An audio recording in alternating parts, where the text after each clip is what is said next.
ओम नमः सिद्धेभ्यः। नमो अरिहन्ताणं नमो सिद्धाणं नमो आयर्याणं नमो उवज्झायाणं नमो लोई सव्यसाहुणं लक्ष्मीनिवासनिलयं विलीनविलयं निधाय हरिवीरम् आत्मानुशासन्नहं वक्षे मोक्षाय भव्यानाम्। आचार्य गुणभद्र स्वामी द्वारा विरचित यह आत्मानुशासन ग्रंथ है। श्लोक नंबर 151 तक हमने अभी तक चर्चा की है, जिसमें हमने कल देखा था कि अयाचक वृत्ति धारण करने की प्रेरणा आचार्य देव ने हमें दी थी कि हमें याचना नहीं करना चाहिए। तेरे पास सब कुछ है, तेरे पास अनंत गुण हैं, सुख का साम्राज्य है, दिशाएं वस्त्र है, गुफाएं घर हैं, सब कुछ है, किसी चीज़ की आवश्यकता नहीं है तुझे, तो तू क्यों मांगता फिरता है समस्त संसार में? क्यों तेने इतने बड़े बड़े सपने बना रखे हैं व्यर्थ के? सब कुछ तो है तेरे पास, क्यों याचना करता है? इसलिए अयाचक वृत्ति धारण करने की प्रेरणा उन्होंने दी है। अब कहते हैं 152 नंबर के श्लोक में, कौन दीन और कौन अभिमानी? कौन दीन है, दीनहीन असहाय, कौन अभिमानी है?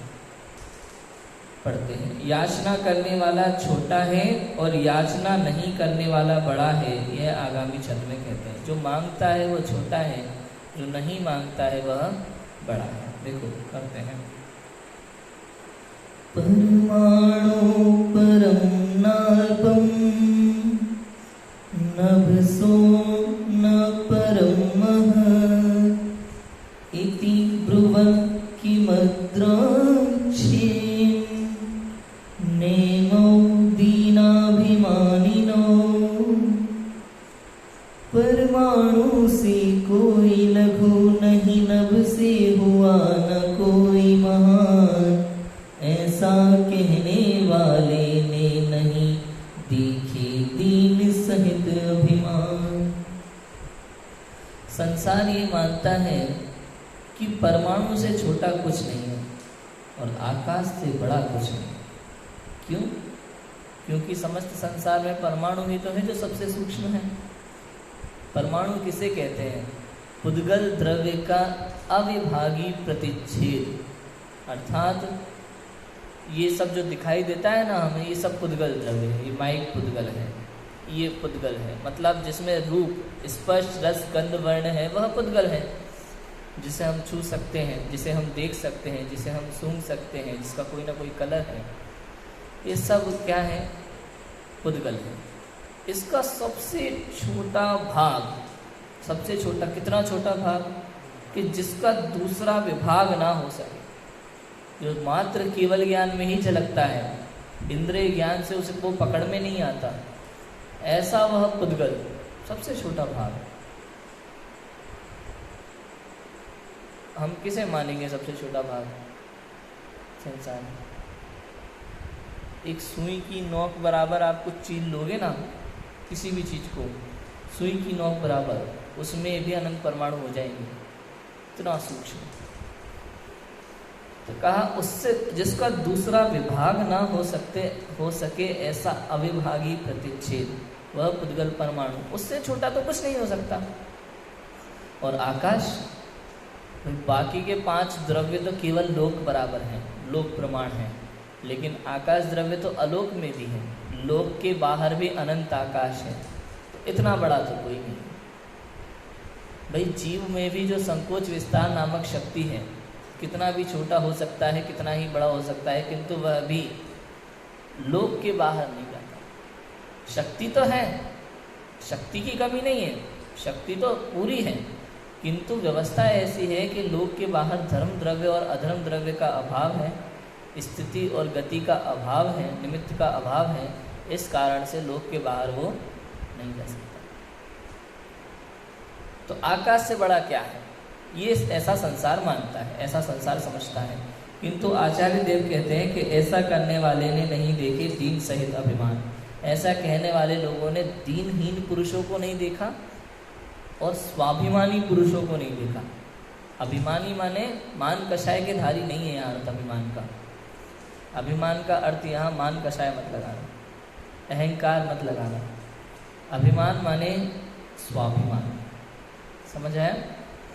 देखो पढ़ते हैं, अर्थ क्या लिखा है कि परमाणु से छोटा कोई नहीं तथा आकाश से बड़ा और कोई नहीं, ऐसा कहने वालों ने क्या दीन और क्या अभिमानियों को नहीं देखा। दीनहीन पुरुष हैं, वो इतने छोटे होते हैं, किसी से भी कुछ भी मांगेंगे, भिखारीपना उनके जीवन में सदैव पाया जाता है। मांग मांग के ही उनका जीवन चलता है। और स्वाभिमानी वो जिसे मांगने में शर्म आती है, जो मर जाए लेकिन किसी से मांगी नहीं, जो मांगना पसंद नहीं करता, उसे कहा अयाचक वृत्ति वाला। याचक और अयाचक का एक बहुत बड़ा अंतर है।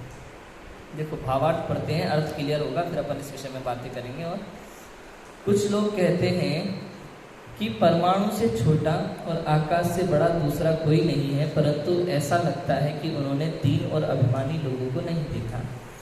अन्यथा वे ऐसा नहीं कहते।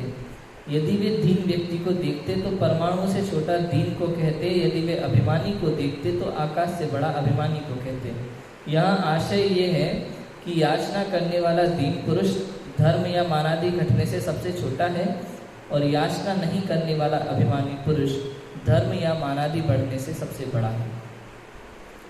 कहा कि याचना करने वाला जो पुरुष है वो परमाणु से भी छोटा होता है। क्यों छोटा होता है? क्योंकि उसका कोई स्वाभिमान नहीं होता।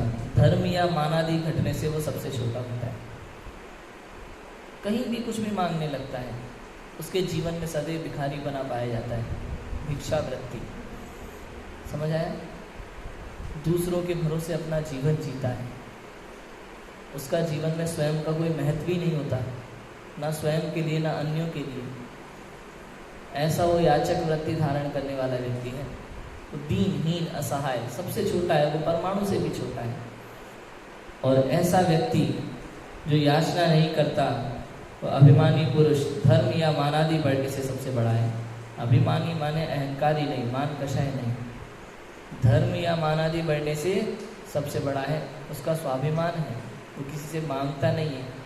मर जाएगा लेकिन मांग के नहीं खाएगा। ऐसे व्यक्ति की बात है। कोई प्रश्न करता है, देखो कि कषाय तो धर्म का प्रतिपक्षी है, अतः दीन के मानादि घटने से और अभिमानी के मानादि बढ़ने से धर्म कैसे होगा? ये तो कषाय है, वो तो धर्म का प्रतिपक्षी है। और आपने मान कहा, ये मान तो कषाय है। दीन भी अहंकारी होता है, वो भी मान कषाय का हिस्सा है। अपने मान कषाय में केवल अपने को बड़ा मानना नहीं आता, अपने को छोटा मानना ये भी मान कषाय है। क्योंकि मैं बड़ा और छोटा हूँ ही नहीं, मैं तो मैं हूँ, जैसा हूँ वैसा हूँ। अपने आप में छोटे बड़े को देखना ये मान कषाय है। लिखा भी है। आपने अभी 24 तीर्थंकर विधान किया था ना, उसमें आई थी लाइन एक, छोटी बड़ी की भावना ही मान का धार है। ऐसा लिखा दादा ने उसमें 24 तीर्थंकर वंदना में। छोटे बड़े की भावना, ये भावना ये मान का आधार है। अपने आप को छोटा मानना भी मान कषाय है, अपने आप को बड़ा मानना भी मान कषाय है। ठीक है, देखो क्या लिखा है। किसी कषाय की तीव्रता से कोई अन्य कषाय मंद हो जाए तो उससे धर्म नहीं होता। दीन कषाय को, दीन व्यक्ति को लोभ की तीव्रता के कारण मान आदि घट जाते हैं, परंतु इससे धर्म नहीं होता। यदि कषाय से कषाय का काम हो ना तो उसमें धर्म नहीं होता, उसमें तो कषाय ही होती है।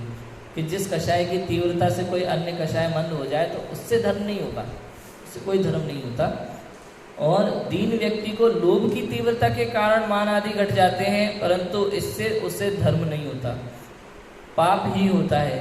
तथा सभी कषाय घटने पर भी भ्रम से कषाय करने वाले जैसी अवस्था भाषित होने पर भी धर्म नहीं है। यहाँ मान कषाय करने वाले का नाम अभिमानी नहीं है। लोभ होने पर भी किसी की याचना नहीं करना ही अभिमान है। बात समझ में आई? ये है महत्वपूर्ण पॉइंट। लोभ है, लालच है, उस वस्तु की उसे आवश्यकता है, फिर भी वो याचना नहीं करता, इसका नाम स्वाभिमान है। स्वाभिमान किसका नाम है? समझ आया? किसका नाम स्वाभिमान? कि उस चीज की आवश्यकता है, उसे चाहता है, फिर भी नहीं मांगे, इसका नाम स्वाभिमान है। एक साउथ की मूवी देखी थी मैंने, उसमें एक छोटा सा बच्चा रहता है।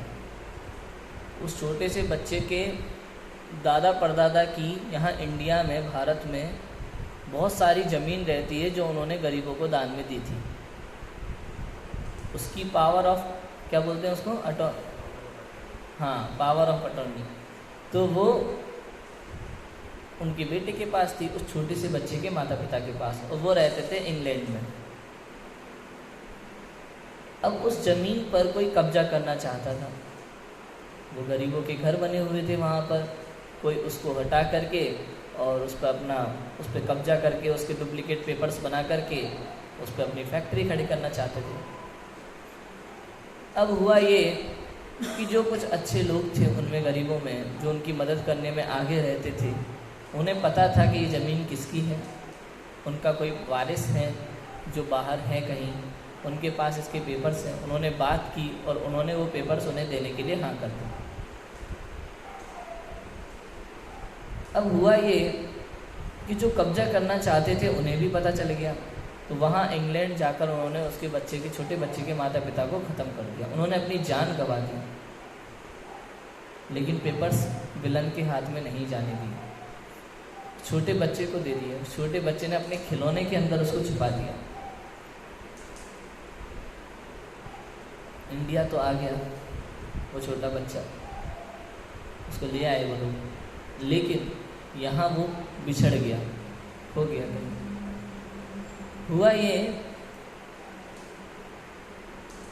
कि उस छोटे बच्चे ने भी, उसके पास रोटी नहीं थी खाने को, कुछ नहीं था, उसको ऐसा भूखा प्यासा देखकर किसी व्यक्ति को दया आ गई उस बच्चे पे, और उन्होंने उसको दिया खाने के लिए, तो उसने मना कर दिया। 2 दिन से 3 दिन 4 दिन हो गए थे, कुछ खाया पिया नहीं था। छोटा सा बच्चा, मुश्किल से 6-7 साल का बच्चा, इससे ज़्यादा नहीं थी उसकी आयु, लेकिन स्वाभिमान देखो आप। 3 दिन से 4 दिन से कुछ खाया नहीं है, जेब में पैसे नहीं है, कुछ खाने को नहीं है, कोई दे रहा है बिना मांगे तो भी नहीं ले रहा है। उसने क्या कहा छोटे बच्चे ने, पता है? पहले काम, मैं पहले काम करूंगा, उसके बाद पैसे लूंगा, तब खाऊंगा। बात समझ में आई कि नहीं आई? मैं काम करूंगा, उसके बाद आप मुझे 10 रुपये देंगे, फिर मैं खाऊंगा। उससे गाड़ी साफ करवाई उसने अपनी, उसने गाड़ी साफ की उसकी पूरी, अच्छे से 10 रुपये मिले, उससे उसने भोजन किया। ये कहलाता है स्वाभिमान। और दीनहीन याचक हो तो चाहे कितना ही भरा पड़ा हो उसके घर में, फिर भी कम लगता है, मांगना चाहता है दुनिया से। कभी कभी जब मैं प्रतिमानियों की कहानियां पढ़ता हूँ तो मुझे आश्चर्य होता है, कैसे थे पहले के लोग, राजा महाराजा लोग। कृष्ण के पिता वसुदेव, जानते हैं आप? नेमि कुमार के चाचा थे कृष्ण के पिता वसुदेव, समुद्र विजय के छोटे भाई। सुंदरता थी उनके शरीर की ऐसी कि पूरे गांव की कन्याएं, महिलाएं उन पर मोहित होती थी। समुद्र विजय महाराज के पास शिकायत गई, उन्होंने वसुदेव से कहा कि आप बाहर टहलने मत जाया करो, आपके लिए स्पेशल पार्क है, आप यहाँ टहला करो। तो उन्हें तब नहीं पता था कि ऐसा राजा ने क्यों कहा। उन्होंने कहा कि भैया मैं टहलने जाता हूँ तो राजा को लगा होगा बाहर कोई खतरा है, इसलिए यहाँ बढ़िया मेरे लिए अलग से कुछ बनवाया है स्पेशल, ये तो अच्छी बात है। किंतु जब उन्हें पता चला वसुदेव को कि समस्या ये है और मुझसे ये बात छुपाई गई है और इस तरह से चला गया है मुझे, उसके बाद उन्होंने अर्धरात्रि में महल का त्याग कर दिया, बिना कुछ लिए। कोई ज्वेलर नहीं, कुछ नहीं साथ में, कोई धन नहीं। आधी रात को चल पड़े और जो वस्त्र और जो ज्वेलरी उन्होंने तन पर धारण की हुई थी वो भी शमशान घाट में किसी मुर्दे को पहना करके, सामान्य वस्त्र पहन करके निकलती है वहाँ से। आप सोचो वर्तमान में क्या होता है, जरा सा छोटा सा 1 इंच जमीन का टुकड़ा हो रहा है तो उस पर झगड़े हो जाते हैं दुनिया भर के, कोर्ट केस लगा करके लाखों रुपया उसमें, जितने की जमीन की कीमत नहीं होती उतने रुपए कोर्ट केस में लगा देंगे, लेकिन वो नहीं छोड़ती। बुद्धि काम नहीं करती है, लोगों की बुद्धि खत्म हो गई है। अपने पड़ोसी के सुख से दुखी हैं हम। अरे मेरे भाई के पास अगर थोड़ा ज़्यादा चला गया तो क्यों चला गया, सबसे बड़ी समस्या, क्यों चला गया उसके पास थोड़ा सा ज़्यादा। अब उसके पास ज़्यादा चला ना जाए इसके लिए भले मैं उससे ज़्यादा पैसा खर्च कर दूंगा जितना उसके पास ज़्यादा चला गया, लेकिन जाना नहीं चाहिए। बुद्धि काम नहीं करती है, विवेक काम नहीं करता, ये कषाय है लोगों की। बात समझ में आई? अब देखो ना कैसे निकले होंगे वो बिना कुछ लिए महल से, कितना राज्य था। अगर चाहते तो समुद्र विजय से कह करके, राजा समुद्र विजय से बोल करके एक राज्य अलग से ले लेते, अपना अधिकार था वो दे देते, एक बार कहने पे दे देते। नहीं चाहिए, आवश्यकता ही नहीं है। स्वयं पर अभिमान होता है, स्वयं पर। हमारे अंदर इतनी शक्ति नहीं है कि हम अर्जित कर सके। आप दहेज प्रथा देखो, कितनी गंदी प्रथा है, कितनी गंदी प्रथा है, जो आज भारतवर्ष में सब लोगों को बोलना पड़ता है इसके लिए। मांगने में शर्म नहीं आती कि नहीं मांगते नहीं है, वो तो अपनी बेटी को देते हैं तो दिक्कत क्या है। ये तो आप कह रहे हो, ये तो आप कह रहे हो भाई, आपने विवाह किया एक कन्या से, आपने एक कन्या से विवाह किया तो उस कन्या की जिम्मेदारी अब आपकी है। और कन्या के माता पिता को भी ये भाव नहीं रखना चाहिए कि इसके घर में क्या है क्या नहीं है। या तो आप पहले देख लो, विचार पूर्वक निर्णय कर लो कि ये व्यक्ति कैसा है, इसकी जॉब कैसी है, ये कितना खिला सकता है, कितना कर सकता है, समझ लो। लेकिन ये देने का भाव, अपनी बेटी को हम देंगे, ये अच्छी बात नहीं है। ये जो परंपरा है ना, बेड, टीवी, कूलर, फ्रिज, ये सब देना बहुत गंदा लगता है। ऐसा लगता है हमारे घर में कुछ है ही नहीं, हम कमा ही नहीं सकते। भाई शादी कर रहे हैं तो वो लोग देंगे, क्यों? क्योंकि रहेगी तो उनकी बेटी, हम थोड़ी रहेंगे हमारे घर में। अब तो वही रहेगी, वो इस्तेमाल करेगी, हम थोड़ी करेंगे। इतनी गंदी, वो लोग चला कैसे लेते हैं, समझ में नहीं आता ऐसी प्रथाओं को। चल कैसे जाती हैं, लोग स्वीकार कैसे कर लेते हैं। नहीं होना चाहिए, गलत है। इसलिए कहा दीनहीन है ऐसे व्यक्ति जो ये सब लेते हैं, करते हैं। देने वाला भी लेने वाला भी। देने वाला तो बड़ा बन गया, लेकिन ये परंपरा चलाने के नाम पर जो अंदर में भाव आता है वो भी दीनपना है। उनके हृदय में, देने वालों के हृदय में कोई दान का भाव नहीं होता, कषाय का भाव होता है। जहाँ कषाय होती है वहाँ धर्म नहीं होता। पता है आपको, बेटी के जन्म से पहले बेटी के विवाह की चिंता पिता को सताने लगती है, ऐसी परंपराओं के कारण से। और बेटों के साथ भी ऐसा है, ऐसा नहीं है बेटों के साथ नहीं है। क्योंकि अगर बेटी का पिता विवाह करेगा तो बेटा चाहिए भैया ऊंचे घराने का, अच्छी जॉब हो, अच्छी सैलरी हो, सब कुछ हो, धर्म संस्कार हो ना हो, बाकी सब हो। ये समस्याएं हैं, तो इससे दीनहीनपना चलता है, स्वाभिमान घटता है, लोग परंपराओं के कारण, दिखावे के कारण। बात समझ में आ रही है कि नहीं आ रही? कितना सिंपल बात है। इसलिए लिखा जहाँ कषाय होती है वहाँ धर्म नहीं होता। प्रश्न क्या था कि कषाय तो धर्म का प्रतिपक्षी है, दीन के मानादि घटने से और अभिमान के मानादि बढ़ने से धर्म कैसे होगा? तो क्या यदि कषाय उसका उद्देश्य है ना तो धर्म नहीं होगा।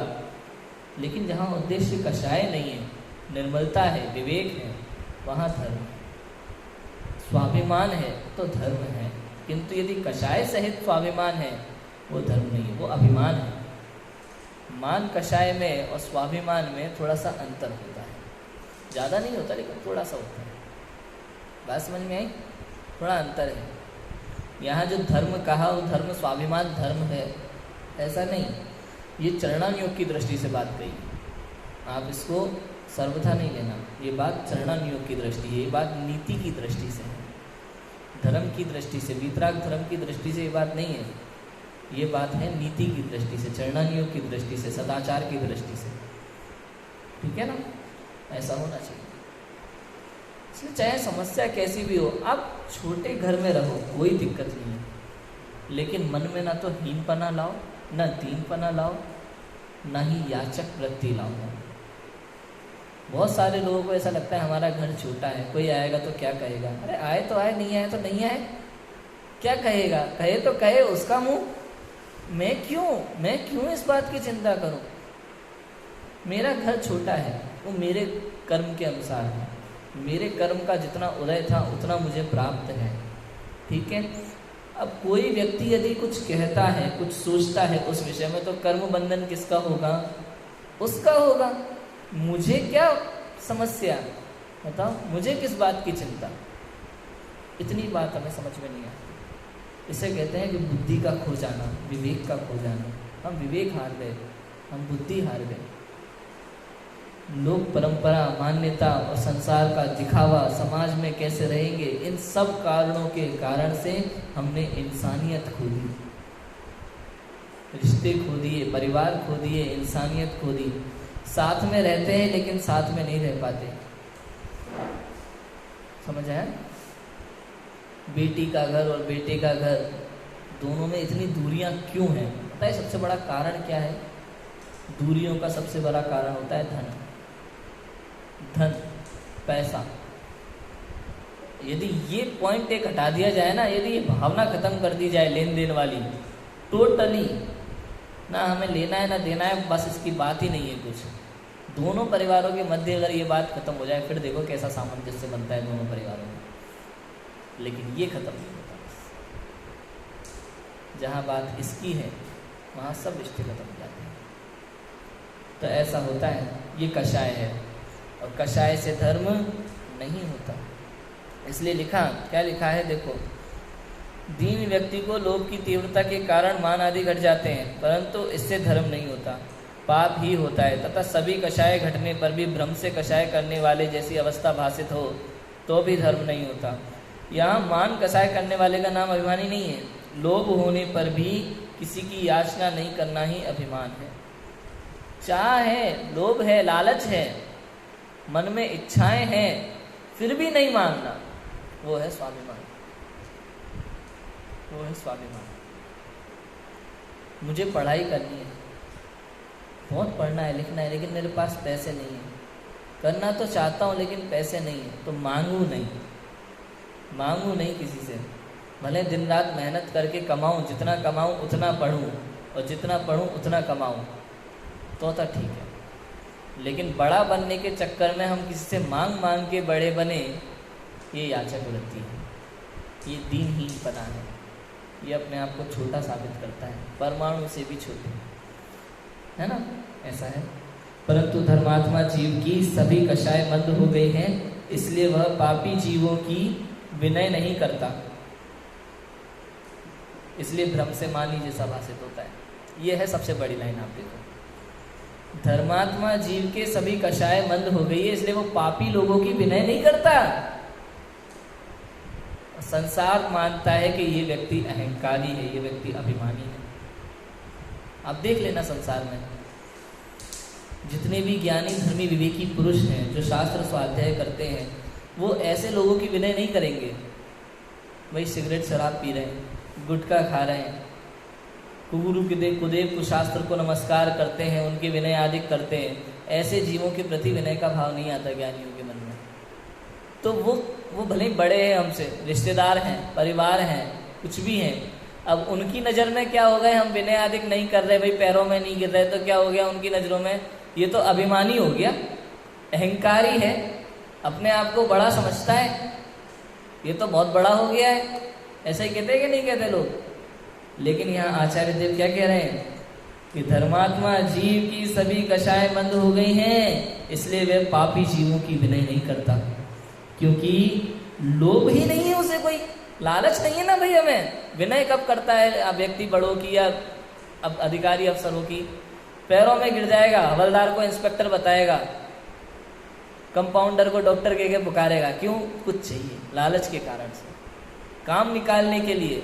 लेकिन धर्मात्मा जीव को आपसे कोई काम ही नहीं है, लेना देना नहीं है। तो आप यदि पाप करते हैं, कुदेव कुशास्त्र को गुरु आदि को नमस्कार करते हैं, नशादि करते हैं, जमीकंद का सेवन करते हैं, रात्रि भोजन करते हैं, ऐसे पाप रूप कार्यों में यदि आप लिप्त हैं, तो ज्ञानी जीव के मन में आपके लिए विनय का भाव आने वाला नहीं।